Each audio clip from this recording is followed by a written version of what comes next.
Domestic violence has no boundaries or barriers. It can affect anyone regardless of their age, race, gender, or sexual orientation. But much of the domestic violence awareness movement focuses on solely heterosexual relationships.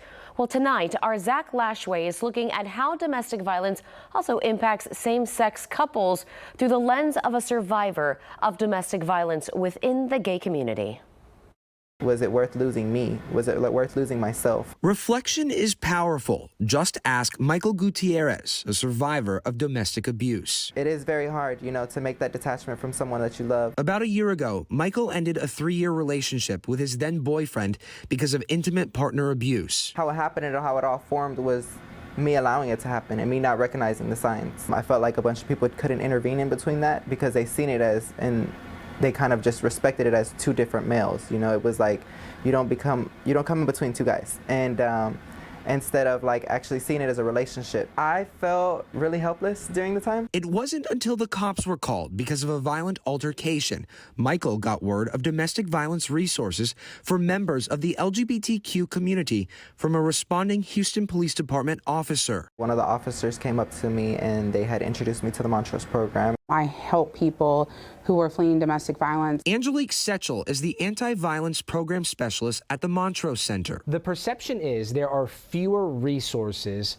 for same-sex couples experiencing domestic violence. Is that reality? It is reality. There are limited resources for domestic violence people in general who've experienced domestic violence, but even more so for the community. Because of the fact that there's a lot of people in the community that don't have a lot of support, they end up on the street because their family are not okay with them being a part of the community. Angelique says shelters in Houston, including domestic violence shelters, are LGBTQ friendly, but as soon as you say, oh, it's a gay man or it's a trans person, then they're all of a sudden you can just kind of just hear the change in their voice, in that, well, let me check. And then, of course, they come back and say, oh, we don't have any availability. Another unique obstacle members of the LGBTQ community are faced with during domestic abuse is outing, threatening to reveal a partner's sexual orientation, which reduces the likelihood that person will seek help, according to the National Coalition Against Domestic Violence. Nearly 42% of lesbian women and 61% of bisexual women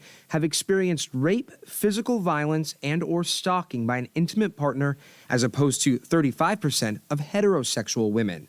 26% of gay men and 37% of bisexual men have been victimized, in comparison to 29% of heterosexual men. Experts say fewer gay men report domestic violence and reach out for help.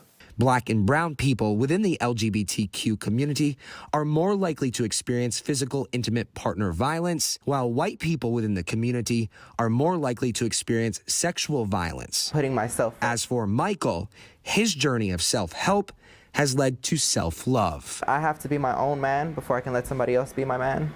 The anti-violence program at the Montrose Center serves close to 100 people each year. Needs vary from needing shelter, housing services, protective orders, and crimes victims compensation. For more information on the Montrose Center services, look for this story on our website, click2houston.com. I'm Zach Lashway, KPRC 2 News.